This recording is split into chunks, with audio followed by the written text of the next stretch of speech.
Inner product, हाँ ready करिए। Inner product unit 4 की कौन 4 सब छोड़िए, हेडिंग करिए इनर प्रोडक्ट। ठीक है, अब ध्यान दीजिए ये इनर प्रोडक्ट है क्या। तो सबसे पहली बात, जो इनर प्रोडक्ट होती है एक तरह की मैपिंग होती है। ये मैपिंग कहां से कहां में होती है, या F max V cross V से एफ में यह मैपिंग होती है। याद रखिएगा, इनर प्रोडक्ट मैपिंग होती है जो V क्रॉस V से एफ में। V क्रॉस V मतलब यहाँ पे डोमेन में जो भी एलिमेंट होंगे वो आर्डर पेयर के रूप में होंगे, A कामा B के रूप में दिखाई देंगे। इसमें से पहला एलिमेंट V का, दूसरा एलिमेंट भी V का ही होगा, दोनों V ही है ना। बट पहला एलिमेंट यहाँ का, दूसरा एलिमेंट यहाँ का, तो यहाँ का कोई भी एलिमेंट होगा वो आर्डर पेयर रूप में होता है। जब एफ इस पर लगेगा, ले लीजिए सर, ठीक है ध्यान दीजिए, है ना। तो इस पर अगर एफ लगेगा तो जो रिजल्ट आपको मिलेगा वह कोई स्केलर मिलेगा। बात समझ में आ रही है। मान लीजिए अल्फा मिल गया, कुछ भी ऐसे मिल गया, तो जो रिजल्ट मिलेगा वो आपको कोई ना कोई स्केलर मिलेगा। मतलब कि एफ जो इनर प्रोडक्ट है एक तरह की मैपिंग होती है जो V क्रॉस V से एफ में होती है। मतलब V क्रॉस V मतलब डोमेन में जो भी एलिमेंट होंगे आर्डर पेयर होंगे। जब इस पर एफ काम करेगा तो आपको एक स्केलर देगा, और साथ ही साथ यह एफ कुछ प्रॉपर्टी को अगर होल्ड करता है तब इस एफ को इनर प्रोडक्ट कहते हैं। तब इस एफ को क्या बोलते हैं, इनर प्रोडक्ट। और कोई vector space with this inner product is called inner product space. तो मान लीजिए वेक्टर V वेक्टर स्पेस हो और उस वेक्टर स्पेस में यह प्रॉपर्टी इनर प्रोडक्ट की होल्ड करती हो तो हम उसे बोलते हैं इनर प्रोडक्ट स्पेस। बात समझ में आ रही है। अब ध्यान दीजिए इसमें कौन कौन सी प्रॉपर्टी। तो पहली प्रॉपर्टी आपकी यह है कि F A alpha plus B beta is equal to A F alpha, जैसे जो लीनियर ट्रांसफॉर्मेशन का है, A F alpha plus B F beta, ये होल्ड होनी चाहिए। इसको हम लोग यहाँ पे लिनियरिटी प्रॉपर्टी, जैसा आप लीनियर ट्रांसफॉर्मेशन पढ़े उसी तरह से इसको भी यहाँ पे लिनियरिटी प्रॉपर्टी बोलते हैं। ये लिनियरिटी प्रॉपर्टी है। बात समझ में आ रही है। जो इसको भी आप चाहो तो दो तरीके से लिख सकते हो कि एफ अल्फा प्लस बीटा अगर है तो इसको लिख सकते हो F alpha plus F beta, ऐसे काम करेगा F alpha plus F beta. और यहाँ भी वही हाल की अगर एफ ए अल्फा है तो आपको ए एफ अल्फा दिखाई देगा। तो ये आपका लिनियरिटी प्रॉपर्टी है, ठीक है ना। वो गामा फामा छोड़िए, है ना। इस तरीके से तो ए आपका होल्ड करेगा, इस तरीके की प्रॉपर्टी आपको होल्ड करेगी। बात समझ में आ रही है। अब ध्यान दीजिए इसके बाद, अभी मैं घबराइए मत आप, दूसरा नंबर देखिए यहाँ पे। दूसरी बात ये होल्ड करेगा जिसे लिनियरिटी प्रॉपर्टी के नाम से जानेंगे। अब इसको जो बता दे रहे हैं आप, पूछा वही वो भी बता दे रहे हैं। अब ये जो एफ के रूप में लिख दिया गया, अब इसको देखो ऐसे भी लिखा हुआ दिखाई देगा आपको यहाँ पे, ए अल्फा प्लस बी बीटा और कामा गामा। देखो यहाँ पे ऐसे लिखा हुआ दिखाई देगा, ये वही प्रॉपर्टी है। और इसको लिखा जाएगा ऐसे, ए अल्फा गामा और प्लस का बी अल्फा बीटा गामा, ऐसे ऐसे ब्रेक होगा। तो वही चीजें हैं, है ना। तो ये ऐसे, तो ऐसे आपको दिखाई देगा, ये चीजें ऐसे आपको दिखाई देंगी यहाँ पे। तो एक्चुअली क्या होता है, जैसे यहाँ पे ना, जैसे एफ ए बी लिखा हुआ है, ध्यान दीजिएगा एफ ए बी। तो एफ अगर इनर प्रोडक्ट है तो इसी एफ ए बी को आप ऐसे लिखोगे ए कामा बी। इसको पढ़ेंगे inner product of A B, inner product of A B. ऐसे भी लिखा हुआ दिखाई देगा कहीं कहीं पर, ऐसे भी लिखा हुआ दिखाई देगा, ठीक है ना। और ऐसे भी लिखा हुआ दिखाई देगा कहीं कहीं पर, ऐसे। लेकिन मोस्टली आपका ये नोटेशन यूज होता है हर जगह, है ना। मोस्टली ये नोटेशन यूज होता है, मतलब क्योंकि ये स्पेशल है थोड़ा सा। ऐसे पेयर बन जाता है तो आपको यहाँ पे लग सकता है कि आर्डर पेयर है, बस समझ में आ रही है। या ऐसे कुछ बना तो आपको लगेगा कि ये डिवाइड बाई बी है, बाई बी है, ऐसा लग सकता है। लेकिन अगर ऐसा है तो ये स्पेशली इनर प्रोडक्ट को ही डिनोट करता है। तो ये तीनों नोटेशन से यूज होते हैं, बट मोस्टली आप जो यूज करेंगे या जो हर जगह यूज होता है वो इसको यूज करते हैं, इसलिए क्योंकि ये जैसे ही लोग देखते हैं तो दिमाग में एक ही बात आती है कि ये inner product of A B है, ये ए बी का इनर प्रोडक्ट है। तो इसीलिए आपको ए बी को ऐसे ऐसे लिखा जाता है। तो मैंने बोला ना आपको कि चाहे अपने दिखाओ इस तरीके से और चाहे इसको इस तरीके से दिखाओ, ठीक है ना। तो ये लिनियरिटी प्रॉपर्टी रहेगी, इसको लिनियरिटी प्रॉपर्टी बोलते हैं। A alpha plus B beta comma gamma is equal to A alpha gamma plus B beta gamma. दूसरी प्रॉपर्टी इसमें क्या है, अब उसी रूप में बोल रहा हूं दोनों यहाँ पे, कि अल्फा कामा अल्फा जो होगा same same, alpha comma alpha होगा, ये ऑलवेज ग्रेटर देन जीरो होगा, ये ऑलवेज ग्रेटर देन जीरो होगा और इक्वल टू भी जीरो होगा। लेकिन जब अल्फा कामा अल्फा जीरो कब होगा, है ना, ग्रेटर देन जीरो होगा करेगा, इक्वल टू जीरो हो सकता है। लेकिन जीरो कब होगा, ये तभी होगा जब alpha is equal to zero होगा, जब अल्फा इक्वल टू जीरो होगा। Otherwise alpha inner product of alpha comma alpha is always greater than 0। तो ओवरऑल आपसे कोई पूछे भाई alpha comma alpha inner product of alpha comma alpha क्या होगा, बोलेंगे ग्रेटर देन इक्वल टू 0। लेकिन उसमें से 0 कब होगा, उसका केस क्या होता है, 0 तब होगा जब अल्फा खुद 0 होगा, तभी जाके है ना inner product alpha comma alpha का क्या होगा, 0 होगा। इसको हम लोग ये जो होता है ना इसको बोलते हैं नन निगेटिविटी। इस प्रॉपर्टी को नन निगेटिविटी प्रॉपर्टी कहते हैं। भाई या तो 0 है या तो 0 से बड़ा है, या तो 0 है तो 0 से बड़ा है, निगेटिव तो नहीं है, इसलिए इसको बोलते हैं नन निगेटिविटी प्रॉपर्टी। कहीं किताबों में लिखा आपको दिख जाएगा नन निगेटिविटी प्रॉपर्टी, कहीं हेडिंग से लिखा हुआ दिखाई देता है। हम लोग से 1 2 3 करते जाएंगे ना, कहीं लिखा है कि पहला हेडिंग करेगा नन निगेटिविटी प्रॉपर्टी, उसमें ये दिखाएगा, फिर हेडिंग करेगा लिनियरिटी प्रॉपर्टी, उसमें ये दिखाएगा। बात समझ में आ रही है। फिर एक तीसरी प्रॉपर्टी भी होगी, इसमें तीसरा चौथा भी हो सकता है, तीसरे भी दोनों देख सकते हैं कि अगर हमारा जो भी वेक्टर स्पेस है, भी वेक्टर स्पेस है, अगर ये vector space over the field F है और फील्ड वही vector space over the field F तो हम क्या करेगा, तो जो फील्ड एफ है वो या तो रियल फील्ड होगा या तो कॉम्प्लेक्स फील्ड होगा। तो अगर वो फील्ड ऑफ रियल है तब ऐसी स्थिति में जो अल्फा बीटा है ना, यह बीटा अल्फा के बराबर दिखाई देगा। अगर कॉम्प्लेक्स का है तो आपको कॉम्प्लेक्स कॉन्जुगेट दिखाई देगा, इसका कॉन्जुगेट इसके बराबर आएगा या तो इसका कॉन्जुगेट अल्फा बीटा के बराबर आएगा, ये चीज। तो in the case of real vector space, in the case of complex vector space आपको यह दिखाई देगा, कॉम्प्लेक्स वेक्टर स्पेस। तो ये कॉन्जुगेट प्रॉपर्टी कही जाती है, ये कॉन्जुगेट प्रॉपर्टी है। तो अब जानते हैं कॉन्जुगेट प्रॉपर्टी में कॉम्प्लेक्स का यही होता है, इसे x प्लस आई वाई का कॉन्जुगेट, x प्लस आई वाई का बार लगा देते हैं, x माइनस आई वाई ऐसे मिलेगा आपको। अगर रियल है तो रियल का कॉन्जुगेट रियल ही होता है, इसलिए यहाँ पे कोई भी बार और नहीं लगाया गया है। और कॉम्प्लेक्स का अगर रहता है तो आपको इस तरह से आप देखिए, जब तक कॉन्जुगेट लेंगे तभी आपको ये आता हुआ दिखाई देगा। तो क्वेश्चन में देगा आपको कि रियल वेक्टर स्पेस है कि conjugate sorry complex vector space है, ये देगा। अगर रियल देगा तो आप इस चीज को चेक करोगे, अब कॉम्प्लेक्स देगा तो आप इस चीज को चेक करोगे कि अल्फा बीटा का कॉन्जुगेट लेने पर बीटा अल्फा आना चाहिए। अभी मैं क्वेश्चन कराऊंगा आप लोगों को। हाँ, सिमेट्री प्रॉपर्टी बोलते हैं, कॉन्जुगेट में ही सिमेट्री प्रॉपर्टी है ना। अगर alpha beta equal to beta alpha तो सिमेट्री प्रॉपर्टी तो हो ही गया, लेकिन एक कॉन्जुगेट में सिमेट्री प्रॉपर्टी है, ठीक है। तो तमाम नाम आपको किताबों में अलग अलग किताबें हैं, अलग अलग भाषाएं हैं। तो आप चाहे नंबरिंग से याद कर लो कि नंबर 1 2 3 या 3 प्रॉपर्टी आपको होल्ड करानी है, और चाहे हेडिंग वाइज आप दिखाओ कि हमें नन नेगेटिविटी प्रॉपर्टी दिखानी है, हमें सिमेट्री में कॉन्जुगेट प्रॉपर्टी दिखानी है और हमें लिनियरिटी प्रॉपर्टी दिखानी है, ऐसे हेडिंग करके भी दिखा सकते हो। बात समझ में आ रही है। तो ये 3 मुख्य प्रॉपर्टी है। तो अगर कोई मैपिंग जो V क्रॉस V से एफ में डिफाइंड हो, अगर वो ये 3 प्रॉपर्टी होल्ड करता है तो हम ऐसे मैपिंग को इनर प्रोडक्ट कहते हैं, और यही inner product with the vector space कहलाता है ना, इनर प्रोडक्ट स्पेस। बात समझ में आ रही है, इनर प्रोडक्ट स्पेस कहते हैं। तो ये चीज हम लोग यहाँ पे देखेंगे। और उसके बाद देखिए इसमें 2 इनइक्वालिटी है, 2 इनइक्वालिटी आपको पढ़नी है।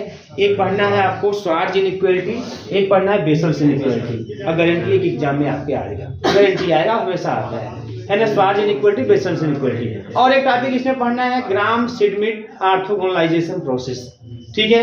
मतलब हमें ये भी पढ़ना है कि भाई नॉर्मल ऑर्थोगोनल वेक्टर क्या होते हैं, और फिर उसी में पढ़ना है ग्राम श्मिट ऑर्थोगोनलाइजेशन प्रोसेस। उस पर न्यूमेरिकल आपके आते हैं, न्यूमेरिकल आते हैं, और आसानी से न्यूमेरिकल भी कर लेंगे, बता दूं कैसे करना है, हम उसी तरीके से करेंगे, कोई दिक्कत नहीं है कि न्यूमेरिकल भी हो जाएगा आसानी से। तो वहां से भी क्वेश्चन बन सकते हैं। तो यही सब बनते हैं और कुछ विशेष इस चैप्टर में नहीं है, ठीक है। तो चलिए स्टार्ट करते हैं। तो चलिए लिखिए इसमें रेडी क्या ना, inner product let V be a vector space, let capital V be a vector space, let capital V be a vector space over the field F, over the field F। देखिए the field F is either the field of real number, the field F is either the field of real number, either the field of real number or the field of either the field of real number or the field of complex number, or the field of complex number, or the field of complex number। लेकिन let A comma B belongs to F, let A comma B belongs to F and alpha comma beta belongs to V, and alpha comma beta belongs to V, then a mapping F maps V cross V to F, then a mapping F maps V cross V to F, V cross V to F, V cross V to F is called inner product, is called inner product if it satisfies following conditions. If it satisfies following conditions,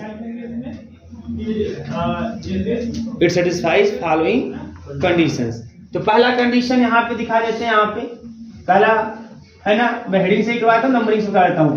पहले non negativity की बात, non negativity, ठीक है। तो non negativity में क्या होगा यहाँ पे कि कोई भी आप अल्फा कमा बीटा अगर आप लोगे, कोई भी अल्फा कमा बीटा है ना, तो it is always greater than or equal to 0, ठीक है। कोई भी अल्फा कमा बीटा लोगे आप, it is always greater than or equal to 0 and alpha comma alpha is equal to 0 दिखाई देगा, implied and implied by alpha is equal to 0। बात समझ आ रही है? यह स्थिति आपको दिखाई, इसे नॉन निगेटिविटी का प्रॉपर्टी बोलते हैं। दूसरी प्रॉपर्टी आपको दिखाएंगे symmetry. Symmetry in the case of real, symmetry in the case of complex conjugate symmetry. Symmetry में क्या होगा आपको यहाँ पे कि अल्फा बीटा जो है, inner product of alpha beta is equal to beta alpha दिखाई देने वाला है, ठीक है। और इसी में चलो ये सेकंड का ए कर लेते हैं, सेकंड का बी कर लेते हैं। Conjugate symmetry, conjugate symmetry, conjugate symmetry किस केस में दिखाई देगा? In the case of complex, है ना, या इन द रियल, या रियल में, रियल फील्ड में। और ये जो है अगर फील्ड कॉम्प्लेक्स का रहेगा तो अल्फा बीटा का कॉन्जुगेट दिखाई देगा बीटा अल्फा के बराबर, ठीक है। ये आपका इन कॉम्प्लेक्स, ये कॉम्प्लेक्स फील्ड में ऐसा होगा। और तीसरी जो प्रॉपर्टी है जिसको हम लोग बोलेंगे लिनियरिटी की प्रॉपर्टी है, यह लिनियरिटी की प्रॉपर्टी है। और इस प्रॉपर्टी के according A alpha plus B beta और gamma is equal to A alpha gamma और प्लस का बी बीटा गामा गधा बी बीटा गामा, ये इस तरीके से है ना। वही अल्फा को जो है गामा के साथ, बीटा को भी गामा के साथ, इस तरीके से दिखा देते हैं। लिनियरिटी प्रॉपर्टी है। एक चीज आप यहाँ पे उसके बाद है ना, आप अपने नोटेशन में यूज कर सकते हैं कि देखिए जो यफ मैप्स भी क्रॉस भी से यफ में है ना, इसका मतलब यफ यहाँ के किसी भी पेयर पे काम करे, मतलब अल्फा बीटा मान लीजिए काम करेगा, तो हमें यहाँ तो कोई स्केलर मिलेगा, इस तरीके से यफ काम करेगा। यही जो यफ अल्फा बीटा है, इसी यफ अल्फा बीटा को आप ऐसे लिखते हो, आप ऐसे लिखोगे, या इसी को आप ऐसे लिखोगे, या इसी को आप जो है ऐसे लिखोगे अल्फा बाई बीटा करके। बात समझ में आ रही है? लेकिन मोस्टली जो नोटेशन यूज करेंगे ये वाला आप यूज करेंगे, आप ये वाला यूज करेंगे।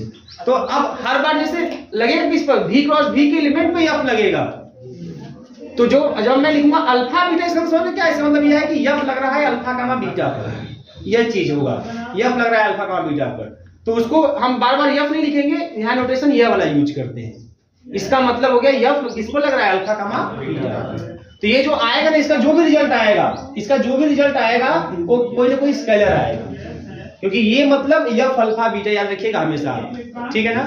तो इस तरीके से रहेगा आपका ये नोटेशन। आप उसी नोटेशन में आपको ये कंडीशन भी लिखवाया गया है, उसी नोटेशन में कंडीशन है। कर लीजिए तुरंत। ये हेडिंग है इनर प्रोडक्ट, हेडिंग कर लीजिए इनर प्रोडक्ट स्पेस। हो गया नहीं यार? तो आपको मेन ये ध्यान रखना है बेटा कि यफ अल्फा बीटा को ही हम लिखते हैं इस तरीके से, इसको पढ़ते हैं inner product of alpha comma beta, ठीक है। तो दोनों का मतलब एक ही है। इसका मतलब देखो, इसका मतलब क्या है? इसका मतलब है कि F A alpha plus B beta comma gamma पे लगेगा। जब यफ लगेगा A alpha plus B beta comma gamma पे लगेगा, तो ए यफ अल्फा गामा मिलेगा और plus B F beta gamma मिलेगा। इसका मतलब ये है एक्चुअल में, लेकिन वही यफ को हम लोग ऐसे इस चिन्ह से हम लोग दिखा दे रहे हैं, ठीक है ना। अब हेडिंग करो आप लोग inner product space, inner product space inner product space. देखिए a vector space capital V, a vector space capital V along with the specified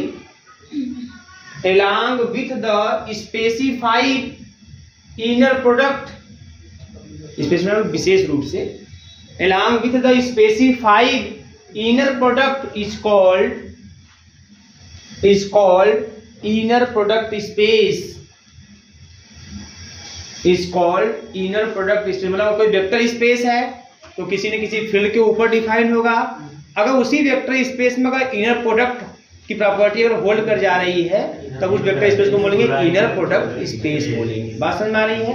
अच्छा वैसे हो गया डिफिनेशन। लेकिन जब आपको मान लीजिए एग्जाम में आ गया कि डिफाइन इनर प्रोडक्ट स्पेस, तो आप वो लिखोगे कि इनर है ना, अ vector space along with the inner product is called inner product space, और इनर प्रोडक्ट को भी नीचे आप डिफाइन करोगे कि इनर प्रोडक्ट होता क्या है। ये नहीं खाली एक लाइन लिख दो काम खत्म हो जाएगा। बात समझ में आ रही है? तो आप पूरा जब इनर प्रोडक्ट का डिफिनेशन रहेगा तो आप डिफिनेशन दोगे, साथ ही साथ आप इनर प्रोडक्ट को भी डिफाइन करोगे और एक प्रॉपर्टी दिखाओगे। बात समझ में आ रही है? मतलब आप ये भी कर सकते हो कोई वेक्टर स्पेस हो जिसमें यह प्रॉपर्टी इनर प्रोडक्ट की होल्ड करती है, उस वेक्टर स्पेस को क्या बोलेंगे? Inner product space. अब देखो इससे क्वेश्चन कैसे आते हैं। देखिए क्वेश्चन तो बहुत अच्छे हैं, आप लोग क्वेश्चन लिखिए बेटा। देखिए examine whether a scalar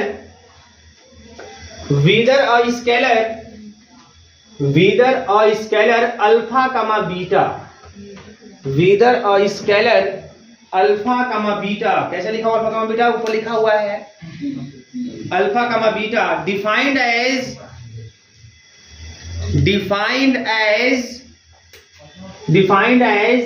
alpha beta is equal a1 plus a2 plus b1 plus b2।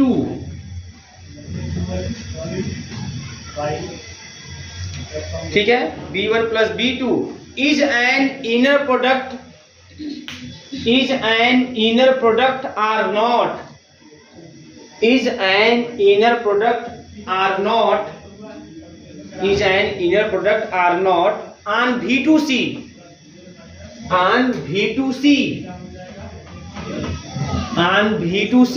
हो गया। देखिए where alpha is equal to, alpha क्या है?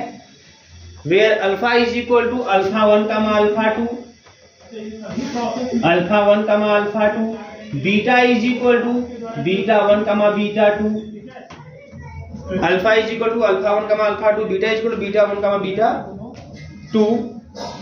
बात समझ आ रही है? आगे लीजिए बेटा यहाँ पे and alpha comma beta belongs to V2C, alpha comma beta belongs to V2C। अब देखो ये तो बहुत बड़ा क्वेश्चन नहीं है, तो बहुत सिंपल सा क्वेश्चन है, बट इसको चेक करना है, इसको चेक करना है कि क्या यह जो है इनर प्रोडक्ट बनाएगा कि नहीं बनाएगा, यह इनर प्रोडक्ट स्पेस बनाएगा कि नहीं बनाएगा। यह इनर प्रोडक्ट स्पेस तभी बनाएगा जब यह जो मैपिंग है, जो डिफाइंड है, ये मैपिंग है, जब यह अल्फा बीटा पे मैपिंग काम करेगा तो आपको यह रिजल्ट दिखाई देगा। इसको चेक करके बताना है कि जो मैपिंग है पहले इनर प्रोडक्ट है कि नहीं। अगर ये इनर प्रोडक्ट होगा तब तो भी इसके साथ इनर प्रोडक्ट स्पेस का फॉर्मेशन करेगा। बात समझ में आ रही है? तो ये इनर प्रोडक्ट कब होगा? जब ये तीनों प्रॉपर्टी होल्ड करेगा। कौन कौन सी प्रॉपर्टी? लिनियरिटी की, सिमेट्री वाली, और है ना, और यहाँ पे सिमेट्री में कौन सिमेट्री होगी? कॉन्जुगेट सिमेट्री में। क्यों? क्योंकि V2C बोला है। क्या बोला है? V2C, मतलब है ना कॉम्प्लेक्स का फील्ड है। ठीक है, तो यहाँ पे कॉन्जुगेट सिमेट्री चेक करनी है और क्या चेक करनी है? लिनियरिटी चेक करनी है। तो ये होगा कि नहीं होगा ये चेक करना है। तो पहले मैं यहाँ पे खाली चेक कर लेता हूँ सीधा सीधा कॉन्जुगेट सिमेट्री। कौन सिमेट्री? कॉन्जुगेट सिमेट्री आप चेक कर लीजिए पहले। आप यहाँ पे पहले कॉन्जुगेट सिमेट्री दिख रहा है साफ साफ, कॉन्जुगेट सिमेट्री। तो अगर यह इनर प्रोडक्ट बनाएगा तो अगर फील्ड हमारा कॉम्प्लेक्स का है तो रिजल्ट के रूप में आपको जब अल्फा बीटा का अगर आप कॉन्जुगेट लोगे तो आपको रिजल्ट बीटा अल्फा आना चाहिए, बीटा अल्फा आना चाहिए। ठीक है ना? अच्छा एक काम और यहाँ पे कल ही बता रहा हूँ। तो ये अल्फा बीटा का कॉन्जुगेट लेना है आपको। बताओ अल्फा बीटा का कॉन्जुगेट क्या होगा? तो अल्फा बीटा है क्या आपके पास? A1 plus A2 plus B1 plus B2, इसका कॉन्जुगेट, इसका कॉन्जुगेट अब ये किसके बराबर आएगा? A1 का कॉन्जुगेट प्लस A2 का कॉन्जुगेट प्लस B1 का कॉन्जुगेट प्लस B2 का कॉन्जुगेट। और बीटा अल्फा क्या होगा बताओ? अगर अल्फा बीटा यह है A1 plus A2 plus B1 plus B2, तो बीटा अल्फा क्या होगा? ये हो जाएगा आपका B1 प्लस B2 और प्लस A1 प्लस A2। अगर अल्फा बीटा आपका यह है तो बीटा अल्फा का यह हो जाएगा। अब बताइए क्या बराबर है? क्या अल्फा बीटा का कॉन्जुगेट जो है वो बीटा अल्फा के बराबर है? करें यस सर। कहाँ यस सर भाई, कहाँ बराबर है? अल्फा बीटा कॉन्जुगेट आपका यह है और बीटा अल्फा का कॉन्जुगेट आपका वो ये आ गया, मतलब वही आया है, लेकिन ये जो रिजल्ट कॉन्जुगेट लेने पे है उसके बराबर तो नहीं आया है। तो यहाँ कॉन्जुगेट सिमेट्री नहीं होल्ड कर रही है। जब कॉन्जुगेट सिमेट्री होल्ड नहीं करी तो और कोई होल्ड करे चाहे ना करे, है ना, ये इनर प्रोडक्ट स्पेस नहीं बनाएगा। इसको नोट कर लीजिए, पहले हेडिंग कर लीजिए कॉन्जुगेट सिमेट्री, केवल कॉन्जुगेट सिमेट्री। और लास्ट में लिख दीजिए it is not an inner product space. Inner product space बोला था कि इनर प्रोडक्ट बोला है? इनर प्रोडक्ट खाली बोला है ना, तो लिखिए it is not an inner product on V2C। It is not an inner product on V2C। Inner product on V2C, ठीक है, क्योंकि इनर प्रोडक्ट में सभी प्रॉपर्टी होल्ड करनी चाहिए। ये तो साफ साफ दिख रहा था कि कॉन्जुगेट लेने पर बीटा अल्फा मतलब खाली वो पलट जाएगा, पसंद में आ रही है तो उसके बराबर कभी आ ही नहीं सकता, इसलिए हम लोग उसी को चेक कर लिए और ये होल्ड नहीं किया, काम खत्म हुआ।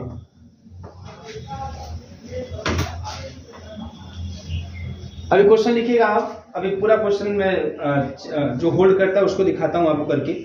देखिए let alpha is equal to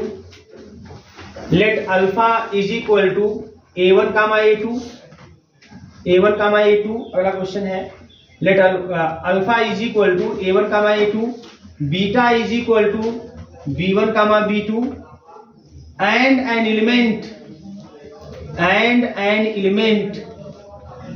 alpha beta is equal A1 B1 बार और प्लस का A2 B2 बार, ठीक है, A2 B2 बार। इसमें लिखिएगा examine whether alpha beta is an inner product. Alpha beta दोनों तो इस तरीके से लिखेंगे आप, examine whether alpha beta is an inner product or not, is an inner product or not, ठीक है। अब देखो एक चीज पहले आप क्वेश्चन को समझा करो। जैसे क्वेश्चन में क्या है कर रहा है, जैसे पिछले क्वेश्चन बोला था कि ए एक स्केलर है, कोई आपसे पूछेगा कि भाई ए क्या है, तो ये स्केलर है। क्यों स्केलर है? क्योंकि जो मैपिंग है वो V क्रॉस V से F में डिफाइंड है। तो यह ए क्या है? एक्चुअली ये F अल्फा कमा बीटा है। तो जब F अल्फा कमा बीटा पर काम करेगा तो वो क्या देगा कि स्केलर देगा। तो F अल्फा बीटा क्या है? स्केलर है। अल्फा बीटा ऐसे अल्फा बीटा की बात करेंगे तो ये वेक्टर है, लेकिन जब F लग जाएगा तो हमको क्या देगा? स्केलर देगा, ठीक। अच्छा, अब ये जो मैपिंग है ये मैपिंग V2 में डिफाइंड है। कहाँ डिफाइंड है? V2 वेक्टर स्पेस है। V2 मतलब कैसा वेक्टर स्पेस है? आर्डर पेयर का सेट है। इसीलिए देखो जो अल्फा है वो भी आर्डर पेयर के रूप में है, जो बीटा है वो भी किस रूप में है? आर्डर पेयर के रूप में है। बात समझ आ रही है? मतलब जो V2 वेक्टर स्पेस है किसका सेट है? या आर्डर पेयर का सेट है। V2 से जो भी एलिमेंट लोगे किस रूप में दिखाई देगा? आर्डर पेयर के रूप में दिखाई देगा। अगर आप V2 से अल्फा बीटा लोगे तो आपको अल्फा और बीटा दोनों आर्डर पेयर के रूप में दिखाई देंगे। मतलब ये एक्चुअल में क्या है? ये एक्चुअल में है inner product of A1 comma A2 एक ब्रैकेट में फिर कामा B1 कामा B2 है। अच्छा, उस पर एक काम कर रहा है तो क्या मिल रहा है? A1 B1 बार और प्लस A2 B2 का। यहाँ पे इस क्वेश्चन में कहीं पर नहीं बोला कि फील्ड रियल का है कि कॉम्प्लेक्स का है। तो ऐसी स्थिति में आप क्वेश्चन के जो डिफाइन किया उससे आप पता कर सकते हैं। यहाँ पे लगाया हुआ है कॉन्जुगेट का बार लगा हुआ है, इसका मतलब कंफर्म है कि यहाँ पे फील्ड कॉम्प्लेक्स का है। पिछले वाले में तो दिया था कि V2C, वहां से हमने पकड़ लिया था, लेकिन यहाँ पे नहीं दिखाया कि V2C की क्या कि V2 आ, लेकिन जो डिफाइन किया है उससे हम लोग पकड़ लेंगे कि नहीं ये क्या है। यहाँ पे जो फील्ड है वो फील्ड ऑफ कॉम्प्लेक्स है, ठीक है ना। अब चलिए अब चेक करते हैं कि यह होल्ड करता है कि नहीं करता है। अब इसको ध्यान से समझिएगा। तो बेटा सबसे पहले हम कॉन्जुगेट सिमेट्री सब में चेक करिए, जब पिछले में चेक किए कॉन्जुगेट सिमेट्री नहीं होल्ड किया, काम खत्म हुआ, इसी में चेक कीजिए पहले कॉन्जुगेट सिमेट्री। ठीक है, तो कॉन्जुगेट सिमेट्री पहला आप चेक कर लेते हैं। कॉन्जुगेट सिमेट्री तीनों प्रॉपर्टी होल्ड होनी चाहिए सिमेट्री में, कॉन्जुगेट सिमेट्री क्योंकि यहाँ पे फील्ड कॉम्प्लेक्स का है। तो कॉन्जुगेट सिमेट्री की बात करते हैं बेटा, तो अल्फा बीटा, तो अल्फा बीटा है कैसे डिफाइन, A1 B1 बार और प्लस का A2 B2 बार, यह डिफाइन है इस तरीके से। जब अल्फा बीटा आपका इस तरीके से डिफाइन, और समझो यहाँ पे बेटा ध्यान से, अल्फा बीटा मतलब क्या, A1 और ध्यान से देखिएगा A2 ये अल्फा है और बीटा मतलब B1 B2, इसी का इनर प्रोडक्ट जो है वो इसके बराबर है, A1 B1 का बार और प्लस का A2 B2 का बार। बात समझ में आ रही है। अगर हम बात करेंगे बीटा अल्फा का, उसको भी देख लीजिए पहले क्या है, बीटा अल्फा की बात करिए। बीटा अल्फा का मतलब बेटा कि B1 कामा B2 और फिर A1 कामा A2, क्लियर है, यह बीटा अल्फा हो गया। ठीक, अब कैसे काम कर रहा है, इसमें जो A1 पहला एलिमेंट दूसरे इसके पहले एलिमेंट का बार मल्टीप्लाई है, भाई ये पहला एलिमेंट यहाँ का इस आर्डर पेयर का पहला एलिमेंट मल्टीप्लाइड बाय इस आर्डर के पहले एलिमेंट का कॉन्जुगेट, फिर प्लस करके इस पहले वाले आर्डर पेयर का दूसरा एलिमेंट और फिर मल्टीप्लाई कर रहे हैं दूसरे वाले आर्डर पेयर के दूसरे एलिमेंट के कॉन्जुगेट से। तो यहाँ पर भी पहला एलिमेंट B1 है ना, दूसरे वाले के पहले एलिमेंट का कॉन्जुगेट से मल्टीप्लाई, यह हो जाएगा, और प्लस का उसी अकॉर्डिंग B2 और A2 बार, यह होगा बीटा अल्फा का मतलब। अल्फा बीटा अगर यह है तो बीटा अल्फा यह होगा।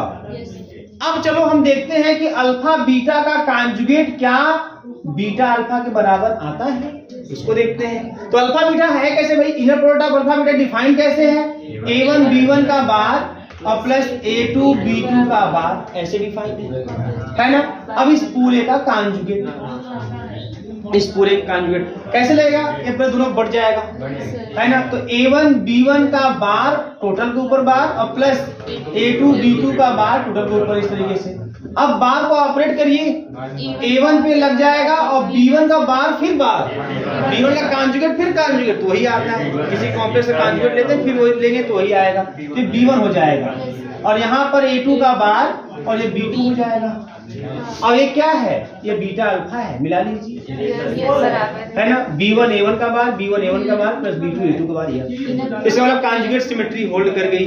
अभी थोड़ी रिपोर्ट हो गया, कॉन्जुगेट सिमेट्री होल्ड कर गई, अब ये आगे और भी होल्ड कराना है जी। लिनियरिटी चेक कर लीजिए, फिर नॉन नेगेटिविटी चेक कर लीजिए।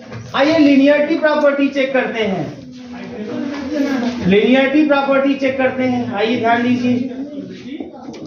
तो लिनियरिटी प्रॉपर्टी में आपको ये दिखाना है, वी हैव टू शो, यार हमको चेक करना है कि alpha beta, sorry a alpha plus B beta और comma gamma is equal to, आपको लाके दिखाना है a alpha gamma plus B beta gamma. इसको बहुत ध्यान से आप समझेंगे बेटा, जो अल्फा बीटा गामा है सब भी के एलिमेंट है और ये जो ए और बी है यह फील्ड का एलिमेंट है, और जो भी अल्फा बीटा गामा होंगे सब आर्डर पेयर होंगे।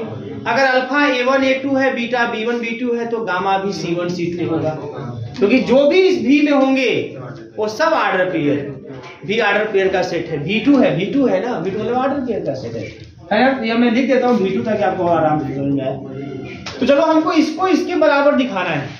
सबसे पहले हम इसको पता करते हैं कि भाई A alpha plus B beta क्या होगा। तो let alpha is equal to, पहले तो A1 A2 है भैया, और beta is equal to B1 B2 है, और उसी according gamma is equal to C1 C2 हो जाएगा। जो भी होगा V2 में वो सब आर्डर पेयर के रूप में होंगे। बात समझ आ रही है। तो पहले निकाल लेते हैं भाई A alpha plus B beta क्या है, A alpha plus B beta क्या है। तो A लिखते हैं और अल्फा मतलब A1 A2 और प्लस B लिखते हैं और बीटा का मतलब B1 और B2। बोलो, अब इसको हम मल्टीप्लाई करते हैं, A को फर्स्ट वाले पेयर से, B को सेकंड वाले पेयर से, फिर जोड़ते हैं तो थोड़ा आएगा A1 प्लस B B1 और कामा A2 प्लस B B2, ये आ जाएगा। तो ये हो गया A alpha plus B beta बराबर। बात समझ आ रही है। और हमको निकालना क्या है, हमको इसके बराबर इसको दिखाना है। चलो स्टार्ट करते हैं। A alpha plus B beta comma gamma बराबर, तो ए अल्फा प्लस बी बीटा के स्थान पे आ गया A one plus B one comma A two plus B two, यह हो गया। फिर कामा गामा के स्थान पे C1 कामा C2। बात समझ में आ रही है? अब कैसे ये प्रोडक्ट इनर प्रोडक्ट जो मैपिंग कैसे काम कर रही है, ये जब इस पर देखो लगा कैसे अल्फा बीटा पे लगा, मतलब ये दिया, मतलब इस तरीके से काम कर रहा है, इस तरीके से काम कर रहा है। पहले ऑर्डर पेयर का पहला एलिमेंट मल्टीप्लाई बाय दूसरे ऑर्डर पेयर के पहले एलिमेंट के कॉन्जुगेट से। तो चलो यहाँ पे मल्टीप्लाई करते हैं, चलिए यहाँ लिख देते हैं। तो पहले ऑर्डर का पहला एलिमेंट A1 प्लस B1, ये पहला एलिमेंट, और दूसरे ऑर्डर पेयर के पहले एलिमेंट का कॉन्जुगेट से मल्टीप्लाई, तो बेटा C1 का बार। क्लियर है? फिर उसके बाद प्लस प्लस तो प्लस लगा दिया। फिर दूसरा एलिमेंट तो A2 प्लस B2 C2 का, ये ऐसे काम कर गया। रिजल्ट आना चाहिए ए अल्फा गामा, मतलब मान क्या आना चाहिए, रिजल्ट आना चाहिए ए अल्फा गामा, मतलब आपको आना चाहिए A1 A2 और C1 C2 और प्लस B1 B2 और C1 C2, ये आना चाहिए। बात समझ में आ रही है? अच्छा, अब A1 A2 और C1 C2 कब आएगा? जब A1 C1 बाहर आएगा और प्लस का A2 C2 बाहर आएगा, है ना? तो ध्यान दो यहाँ पे। अब देखो A कहाँ कहाँ है, कुछ नहीं करना, खाली A कहाँ कहाँ है खोज लेना है, खोज लीजिए। तो भैया A जो है पहले वाले में है, जब पहले वाले टर्म से A कॉमन करेंगे तो A1 और C1 का बार, यहाँ भी A है, क्या बात है, जैसे A2 C2 बार पूरा पढ़ने दिया कीजिए, और प्लस का B1 C1। अच्छा अंकित सर बुलाइए, यहाँ बजाते रहे तब। यहाँ जाएगा B1 C1 बार और प्लस का B2 C2 बार, देख रहे हैं? अब जिस तरीके से हमने A1 B1 बार प्लस A2 B2 बार को यह लिख सकते हैं ना, उस तरीके से क्या लिखेंगे, इसको लिखेंगे inner product of A1 A2, क्या बात है निशान, अब तो फिक्स है 5 लाख मिलेगा प्लस प्लस का B, और यहाँ हो जाएगा B1 B2, हाँ 2-3 लाख हो लगाएगा तो मेरा 4 व्हीलर भी आ जाएगा, और ये C1 C2। क्लियर है? बोलिएगा। ये हो गया।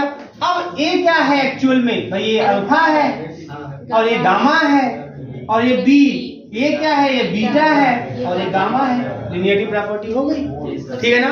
इसी तरह ध्यान देना है आपको, ये चीज ध्यान देना, पहले ए अल्फा प्लस बी बीटा निकाल लेना है, फिर जैसे मैपिंग लगी है उसी अकॉर्डिंग सेट करके आपको चीज लानी है, ठीक है ना? पहले इसको छाप लीजिए, फिर दिखाते हैं नॉन नेगेटिविटी।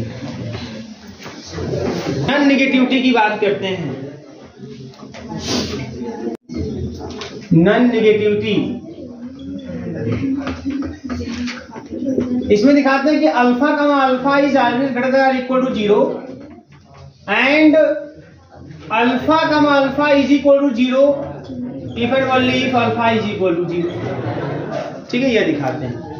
आप चाहो तो फिर डिफरेंशियल में अल्फा की जगह अल्फा अल्फा लिख सकते हो, कोई दिक्कत नहीं है ना। अल्फा अल्फा ही करेंगे तभी आपको पता चलेगा, क्योंकि एक्चुअल में वैल्यू पता नहीं है, तो एक्चुअल वैल्यू तो पता नहीं जब अल्फा का अल्फा करेंगे आप। आइए ध्यान दीजिए यहाँ पे।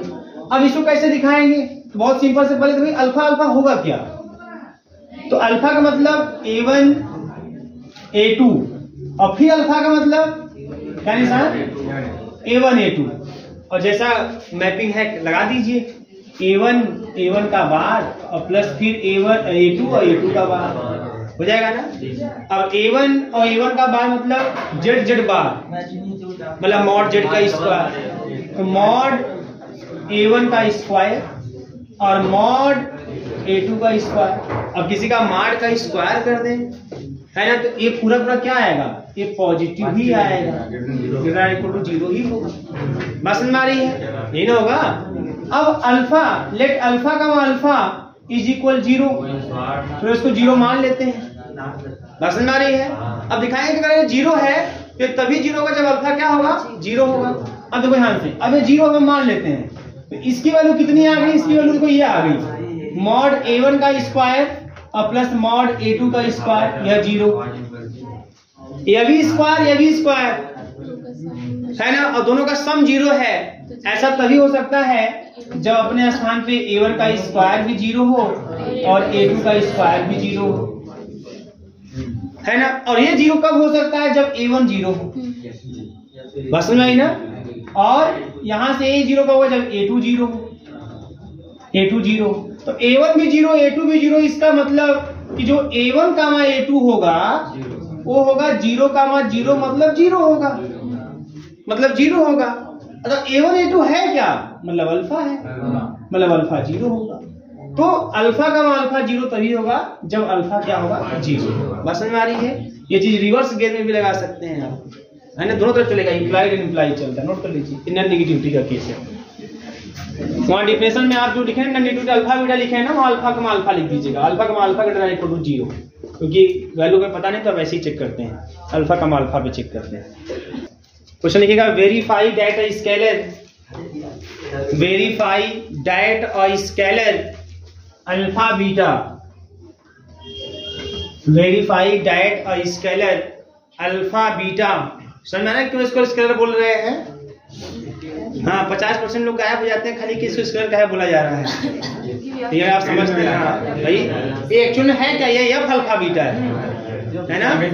हाँ भाई, ये है आपका एफ अल्फा बीटा। ये बार बार सुनने की कोशिश कर रहा हूँ आप लोगों को। और एक्चुअल में मैपिंग ऐसी है हमारी, जब ये इस पर लगेगा तो आपको कोई स्केलर देगा जो यहाँ का एलिमेंट होगा। तो इसका मतलब यह है, और ये जो भी आएगा क्या आएगा? कोई ना कोई स्केलर आएगा, इसलिए इसको स्केलर बोल रहे हैं जब स्केलर आएगा तो, ठीक है ना। अल्फा बीटा डिफाइंड एज, अब देखिएगा 50 से 60% लोगों से पूछेंगे बच्चों में, है ना, गायब हो जाएंगे। ये स्केलर क्या है master?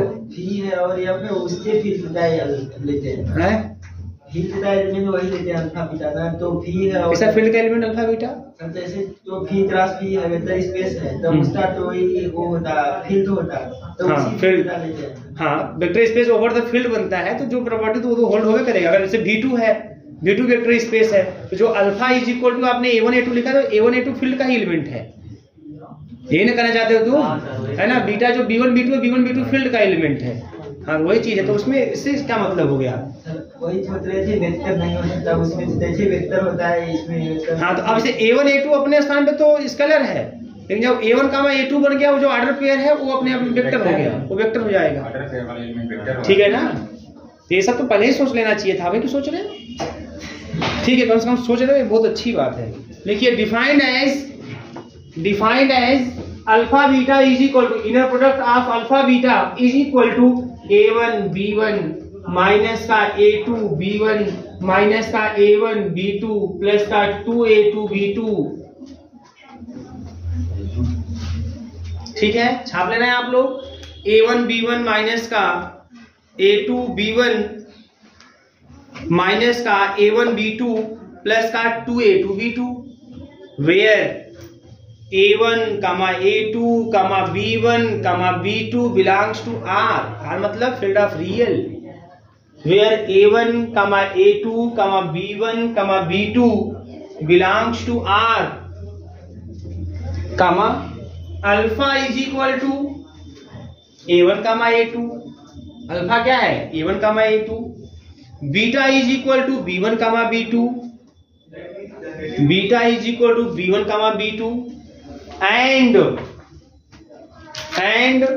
Alpha beta belongs to V2 R। जब अल्फा बोल रहा है इसमें कि A1, A2, इसका मतलब ऑर्डर पेयर के रूप में, बीटा B1, B2 मतलब ऑर्डर पेयर के रूप में। तो अल्फा बीटा जो इस वेक्टर स्पेस में बनाएगा वो V2 होगा, और R A1 A2 B1 B2 सब R के एलिमेंट है तो V2 R, ठीक है ना, V2 R। देखिए is an inner product on V2 R, ये वेरीफाई करना है। is an inner product on V2R, is an inner product on V2R, ठीक है। आइए ध्यान दीजिए, आइए इसको हम लोग सॉल्व करते हैं। ये कॉन्जुगेट हो जाएगा, हाँ सब होंगे भाई। तो अच्छा ऑलरेडी इसमें ये बोल दिया है वेरीफाई करना कि है ना, तब तो जबरदस्ती उसको दिखा देंगे ना, रहेगा तब तो कर वो है तभी वो बोलवा करता है। चलिए कोई बात नहीं। आइए यहाँ पे कॉन्जुगेट सिमेट्री, तो यहाँ कॉन्जुगेट सिमेट्री नहीं, यहाँ केवल सिमेट्री, क्यों? क्योंकि यहाँ पे फील्ड ऑफ वी है, तो यहाँ केवल और केवल सिमेट्री की बात करेंगे बेटा। तो अल्फा बीटा का मतलब A1 A2 और फिर कामा B1 B2, यह हो गया। अब ये कैसे काम करेगा यहाँ पे? तो यह है आपका भाई जैसे डिफाइंड है A1 B1 माइनस का A2 B1 माइनस का A1 B2 प्लस का 2A2 B2। बात समझ में आ रही है ना? अब बीटा, अच्छा अब इसी में चाहो सेट कर सकते हो। अगर इसी को कर लो B1 A1, इसे कर लो माइनस का B1 A2 माइनस का B2 A1 और प्लस का इसको लिख सकते हो आप 2 B2 A2 कर दो। तो ये आपको कुछ ऐसा दिखाई देगा B1 B2 और A1 A2, ये आपको कुछ ऐसा दिखाई देगा। तो जैसे काम करा था अल्फा बीटा है ना, पहले का A1 फिर दूसरे का B1 है, मतलब इसका पहले आर्डर पेयर का पहला एलिमेंट मल्टीप्लाई बाय दूसरे आर्डर पेयर का पहला एलिमेंट। तो यहाँ में देखो पहले आर्डर पेयर का पहला एलिमेंट मल्टीप्लाई बाय दूसरे आर्डर पेयर का पहला एलिमेंट, है ना। फिर क्या यहाँ पे जैसा डिफाइन है, फिर पहले आर्डर पेयर का दूसरा एलिमेंट है और उसमें गुणा हो रहा है दूसरे आर्डर पेयर के पहले एलिमेंट से। तो यहाँ भी पहले आर्डर पेयर का जो दूसरा एलिमेंट है, दूसरा एलिमेंट कौन है? B2, यहाँ पे आ गया, यहाँ पे आ गया। और दूसरे आर्डर पेयर का पहला एलिमेंट A1 है, उसी रूप में है। फिर देखो क्या अगला वाला क्या है उसमें है A1 B2 मतलब पहले आर्डर पेयर का पहला एलिमेंट और दूसरे आर्डर पेयर का दूसरा एलिमेंट। तो पहले आर्डर पेयर का पहला एलिमेंट B1 और दूसरे आर्डर पेयर का दूसरा एलिमेंट A2। तो B1 A2 है कि नहीं? हाँ है, B1 A2 भी है हमारे पास। और फिर यहाँ पे A2 B2 मतलब इसका भी दूसरा इसका भी दूसरा। तो यहाँ भी देखो इसका भी दूसरा एलिमेंट इसका भी दूसरा एलिमेंट B2 A2 पूरा वही है। तो ये क्या है? ये बीटा अल्फा हो गया, ये बीटा अल्फा हो गया। तो इस सिमेट्री में कोई नौटंकी नहीं होती है, आसानी से आप सिमेट्री को दिखा सकते हैं। ठीक है, इसके बाद अब हम बात करेंगे नॉन नेगेटिविटी कर लेते हैं, स्पेस को देखते हुए। नॉन नेगेटिविटी की बात कर लेते हैं यहाँ पे। तो इसमें क्या होगा? अल्फा अल्फा देखेंगे आप, अल्फा अल्फा इक्वल टू 0 आना चाहिए। तो अल्फा अल्फा मतलब A1 A2 फिर A1 A2, क्लियर है? अब बताओ कितना क्या होगा? जैसे काम कर रहा है उसे अकॉर्डिंग है ना। A1 B1 है तो A1 A1 हो जाएगा माइनस, भाई देखो कुछ नहीं करना है, हर जगह खाली आपको A1 जहां जहां आपको 2 दिखाई वहां A2 कर दीजिए, जहां A1 दिखाई वहां A1 कर दीजिए, है ना। बस हर जगह क्या करना है, A1 1 है मतलब A1 A1, यहाँ पे A2 है मतलब आप कर लीजिए A2 और B1 जगह A1 कर लीजिए। फिर माइनस का A1 B2 जगह A2 कर लीजिए और प्लस का 2 A2 B2 है तो मतलब A2 A2 कर लीजिए। बस एक जगह B कर लीजिए, B की जगह यहाँ पे खाली A कर लीजिए। बस वही काम करना है, काम खत्म, इतनी बात है यहाँ पे। अब ये क्या है? A1 का स्क्वायर है और ये आपका माइनस का A2 A1 माइनस का A1 A2 है तो माइनस का 2 A1 A2 हो जाएगा और प्लस का 2 A2 का स्क्वायर हो जाएगा। अब इसको हमको देखना है कि ये जो वैल्यू होगी वो ग्रेटर देन इक्वल टू 0 होगी, है ना, इस रूप में। तो इसके काम करते बेटा, ये A1 का स्क्वायर है, यहाँ से A2 का स्क्वायर ले लेते हैं, यहाँ से एक A2 स्क्वायर और माइनस का 2 A1 A2 यहाँ रहने देते हैं और एक A2 स्क्वायर अभी बच गया। अब A हो गया A1 डिफरेंस A2 का स्क्वायर, चाहे A1 माइनस A2 का चाहे A2 माइनस A1 होगा, कोई भी हो सकता है, और प्लस का A2 का स्क्वायर। भैया कुछ अपने आप को हो, स्क्वायर है तो पॉजिटिव होगा, A2 अपने आप को कुछ भी हो पॉजिटिव नेगेटिव, लेकिन स्क्वायर है तो पॉजिटिव होगा, तो कंफर्म है कि ग्रेटर देन इक्वल टू 0 ही होगा, पॉजिटिव ही होगा। नॉन नेगेटिव मतलब नॉन नेगेटिव होगा, ठीक है ना। इस तरह से बना के देखना होता है। इसमें नॉन नेगेटिविटी में यही एक टास्क होता है कि आप किस तरीके से उसको पॉजिटिव दिखाते हैं। वो पॉजिटिव तो भाई हमारे प्रोडक्ट है, पॉजिटिव तो इबे करेगा वो, लेकिन वो दिखना चाहिए, तो आपको उस रूप में बना के उसको सेट करना होगा, ठीक है ना। तो इसे आप सेट कर लिया आपने उसी चीज को। तो अब कोई भी कह सकता है कि नहीं ये भैया नेगेटिव तो नहीं होगा, ये भैया नेगेटिव तो नहीं होगा, कंफर्म। बात समझ में आ रही है? अच्छा, अब अल्फा का अल्फा को 0 लेते हैं, ये 0 तब दिखाई दी जब अल्फा 0। तो आइए ध्यान दीजिए, अल्फा का अल्फा 0 का मतलब कौन 0? A1 माइनस A2, माइनस लेते हैं यहाँ पे, A1 माइनस A2 का स्क्वायर और प्लस A2 का स्क्वायर 0, ये तो मतलब हुआ ना इसका। बस समझ में आ रही है ना। तो मान लेता हूँ A1 A2 बड़ा, इसे माइनस कर दिया यहाँ पे।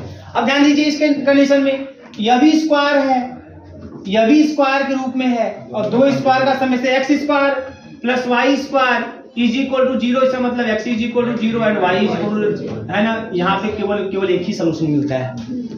तो यहाँ पे भी क्या होगा, यहाँ पे इसका मतलब a1 माइनस a2 का स्क्वायर 0 एंड a2 का स्क्वायर 0, है ना। अब यहाँ पे a1 माइनस a2 का स्क्वायर, किसी का स्क्वायर 0 तब हो सकता है जब खुद 0 हो। जैसे 2 का स्क्वायर 0, 2 का स्क्वायर 4, 0 होगा क्या? नहीं, क्योंकि 2 भी 0 नहीं है। बस नहीं, तो किसी का स्क्वायर 0 तभी होगा जब वो खुद 0 हो। तो ये स्क्वायर इसका 0 है, इसका मतलब कि a1 माइनस का a2 0 है। यहाँ पे a2 का स्क्वायर 0 है, इसका मतलब a2 0 है। अगर a2 0 है यहाँ रख दो तो a1 भी 0 मिल जाएगा आपको। इसका मतलब a1 भी 0, a2 भी 0। इसका मतलब कोई बोले a1 कामा a2 क्या होगा, आप बोलेंगे ये 0 होगा। तो 0 कामा 0 मतलब 0 होगा, मतलब 0 होगा। और a1 कामा a2 क्या है, अल्फा है, मतलब अल्फा 0 हो गया। हो गया कि alpha comma alpha is always greater than or equal to 0। वो 0 तब होगा जब खुद अल्फा 0 होगा। छापे तुरंत, ठीक है।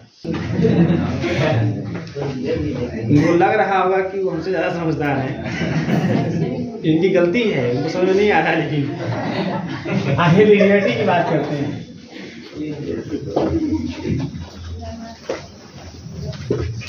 लिनियरिटी, ठीक है ना।